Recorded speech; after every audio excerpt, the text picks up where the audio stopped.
Hello friends, कैसे हैं आप सब। तृप्ता साइकिल का आप सबको प्यार भरा नमस्कार। फ्रेंड्स, आइए थोड़ा मूड बनाते हैं और एक अच्छी सी कहानी सुनते हैं। बहुत ही मार्मिक कहानी है, आप इसे एंड तक ज़रूर सुनें।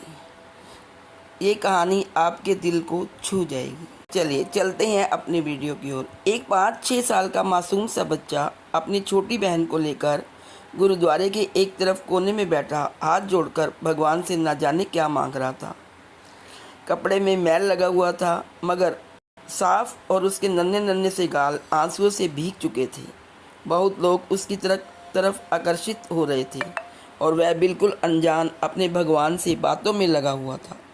जैसे ही वह उठा, एक अजनबी ने बढ़कर उसका नन्हा सा हाथ पकड़ा और पूछा, क्या मांगा भगवान से बच्चे। उसने कहा, मेरे पापा मर गए हैं, उनके लिए स्वर्ग मांगा। मेरी माँ रोती रहती है, उनके लिए सब्र मांगा। और मेरी बहन माँ से कपड़े सामान मांगती है, उसके लिए पैसे मांगे।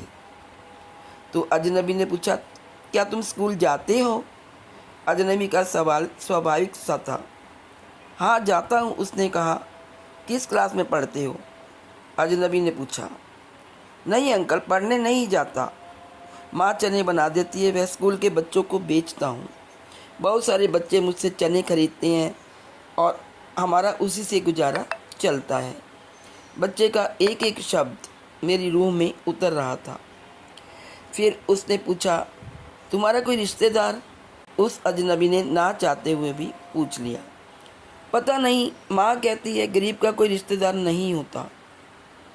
माँ झूठ नहीं बोलती, पर अंकल मुझे लगता है मेरी माँ कभी कभी झूठ बोलती है। जब हम खाना खाते हैं हमें देखती रहती है। जब कहता हूँ माँ तुम भी खाओ, तो कहती है मैंने खा लिया था। उस समय लगता है कि माँ झूठ बोल रही है। बेटा, अगर तुम्हारे घर का खर्चा मिल जाए तो पढ़ाई करोगी। बिल्कुल नहीं, उस बच्चे ने जवाब दिया।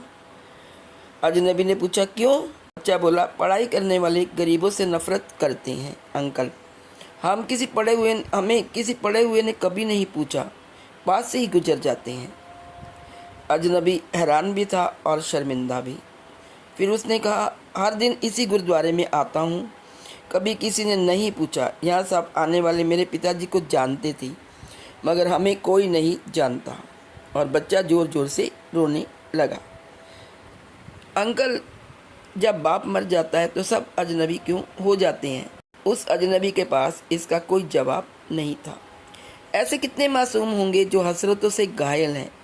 बस एक कोशिश कीजिए और अपने आसपास ऐसे ज़रूरतमंद यतीमों, बेसहाराओं को ढूंढिए और उनकी मदद कीजिए। मंदिर, गुरुद्वारे में सीमेंट या अन्न की बोरी देने से पहले आप अपने आसपास किसी गरीब को देख लेना।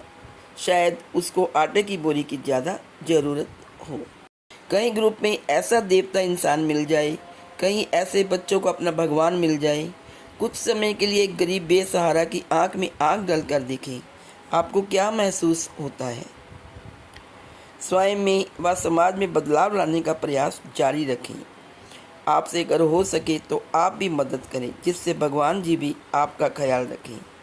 ऐसी मेरी मनोकामना पूर्ण करें। तो दोस्तों, जब हम गुरुद्वारे या मंदिर में आटे की बोरी या सीमेंट की बोरी देते हैं तो उससे पहले हमें आसपास गरीब और यतीम बच्चों को, बेसहारा बच्चों को देख लेना चाहिए और उनकी हर संभव मदद करनी चाहिए, क्योंकि गरीब की सहायता करना ही ईश्वर भक्ति है। यदि हम किसी गरीब को खाना खिला देंगे, किसी भूखे को भोजन दे देंगे, किसी प्यासे को पानी पिला देंगे और किसी यतीम को कपड़े दे देंगे, तो ये ही हमारा सच्चा दान होगा और ईश्वर भक्ति होगी। तो आगे से जब भी आप गुरुद्वारे या मंदिर में दान करें तो उससे पहले बाहर बैठे गरीबों को ज़रूर थोड़ा बहुत दान करें और भूखे को भोजन ज़रूर खिलाएं, बहुत पुण्य होगा। तो दोस्तों, आई ना आपको ये कहानी पसंद। बहुत ही मार्मिक और दिल को छू लेने वाली कहानी है। यदि आपको मेरी स्टोरी अच्छी लगे तो please like, share and subscribe. Thank you so much.